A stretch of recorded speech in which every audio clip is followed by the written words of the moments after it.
जिस तरीके से अनुदेशक ट्रांसफर इस हफ्ते जो बातचीत चल रही थी, तो क्या हुआ, विक्रम सिंह जैसे ही हमारे साथ जुड़ेंगे हम उनसे चर्चा करेंगे क्या है ट्रांसफर की व्यवस्था।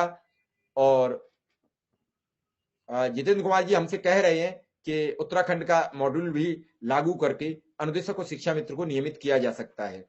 वो कहीं का भी मॉड्यूल लगाएं, मैं तो ये कह रहा हूं यहां सबसे कम वेतन हो वो मॉड्यूल लगा दें, लेकिन नियमितीकरण के साथ साथ उन्हें उस मॉड्यूल के तहत, हालांकि बिहार का 35,000 है और राजस्थान का 58,000 है, एक 29,000 है, दोनों में से कोई मॉड्यूल एडॉप्ट कर ले।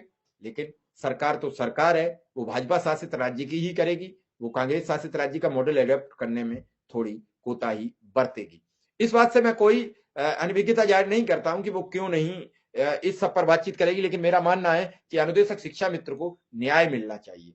वर्षों से प्रतीक्षारत अनुदेशक और शिक्षा मित्र इसी इंतजार में है कि कब आएंगे उसके राम, कब आएगा उसके खाते में पैसा, कब मिलेगा उसे वो मानदेय जिसका वो फिक्रमंद है वर्षों से। वो लगातार कोर्ट कचहरी के चक्कर काट रहा है, वो लगातार इस उससे अपनी गुहार लगाता है, वो लगातार अधिकारियों के चक्कर काट रहा है, वो लगातार नेताओं के यहाँ अपने मांग पत्र दे रहा है, वो लगातार पिछले 2 अक्टूबर से अब तक क्रमिक अनशन प्रत्येक रविवार को कर रहा है।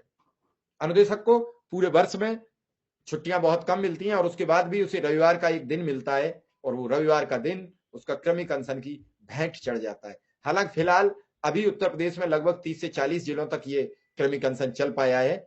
मुझे उम्मीद है कि 3 दिसंबर को लगातार, जिस हिसाब से विक्रम सिंह कह रहे थे कि मैं इस क्रमिक अनशन को 3 दिसंबर के बाद आगे सोचकर बढ़ाऊंगा, तभी मैं इस पर बातचीत करूंगा।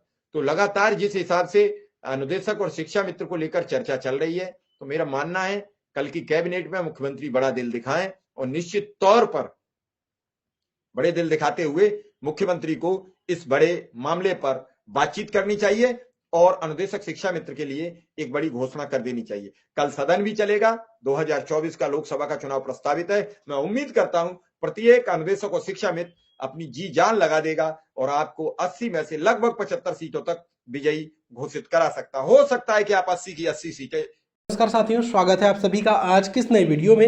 ये वीडियो आप सभी शिक्षा मित्र साथियों के लिए बेहद ही महत्वपूर्ण होने वाली है। साथियों, इस वीडियो के माध्यम से आप सभी को हाल ही के अंदर की एक महत्वपूर्ण सूचना, दरअसल अगर हम बात करें अस्थायीकरण को लेकर सरकार की वास्तविक जो मंशा है, उस मंशा के ऊपर रिसेंट में ही आपकी कुछ नेतृत्वकर्ताओं के द्वारा कुछ जानकारियां दी गई हैं। वो जानकारियां आगे प्रॉपर तरीके से आपको वीडियो में देंगे। सभी साथी वीडियो को पूरा देखें। चैनल को अभी तक आपने सब्सक्राइब नहीं किया है, सब्सक्राइब भी कर लें। अब चलते हैं अपडेट पर।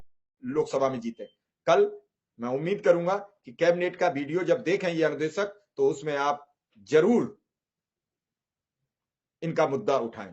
हालांकि अभी न इनके मुद्दे की पता है, मनीष पांडे जी आप कह रहे हैं जब इनके मुद्दे में ही नहीं है, आज कल के अभी तक कोई मुद्दे क्लियर नहीं हुए हैं, कल के किस मुद्दे पर बात हो रही है। मैं तो अपनी बात इनसे अपनी विनम्र प्रार्थना कर रहा हूं, अनुरोध कर रहा हूं, अपील कर रहा हूं कि मुख्यमंत्री जी कल इस बात को अपनी कैबिनेट की बैठक में रखें।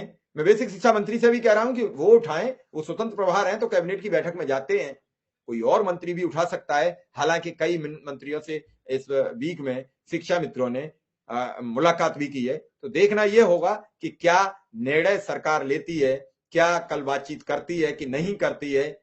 मैं कल उम्मीद करूंगा कि आखिर कुछ तो बदलाव करें या फिर न्यू एजुकेशन पॉलिसी लागू करके अनुदेशकों का तो भला करें ही और उन्हें नियमित करके उनके पद पर उनका मानदेय देने की कोशिश करें। अनुदेशक और शिक्षा मित्र अब दोनों टूट चुके हैं, अब इंतजार के वक्त खत्म हो चुका है। हमारे साथ विक्रम सिंह भी आ चुके हैं, हम विक्रम सिंह का स्वागत करते हैं और अभिनंदन करते हैं और सीधा विक्रम सिंह के पास पहुंच लेते हैं। विक्रम सिंह, उम्मीद पर दुनिया टिकी है और उम्मीद से कभी पीछे नहीं हटना चाहिए। जब हम उम्मीद तोड़ देते हैं तो सारा खेल खत्म हो जाता है। कल कैबिनेट की बैठक है, मैं सीएम योगी आदित्यनाथ जी से अपना अनुरोध और अपील कर रहा हूं कि अनुदेशक शिक्षा मित्र को कल उस बैठक में शामिल कर कोई तोहफा दें। जी सर, आपका बहुत बहुत आभार। सर, जब से ये सरकार बनी है प्रत्येक मंगलवार को कैबिनेट की बैठक होती है। नहीं, अभी तो एक महीने में लगभग 4 मंगल आते हैं। तो एक महीने में एक हो गई है, वो लगातार थी, फिर नई सरकार में तो अभी एक महीने में एक और काफी अब तो 3-3 महीने भी नहीं हो पाती है, 2-2 महीने भी नहीं हो पाती है।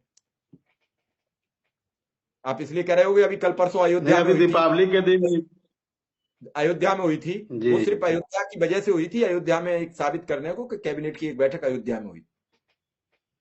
चलिए बात रखिए। जी सर, अच्छी बात है, कैबिनेट बैठक हो और अनुदेशकों का मुद्दा उसमें आए। हम तो लोग तो यही आशा लगाए रहते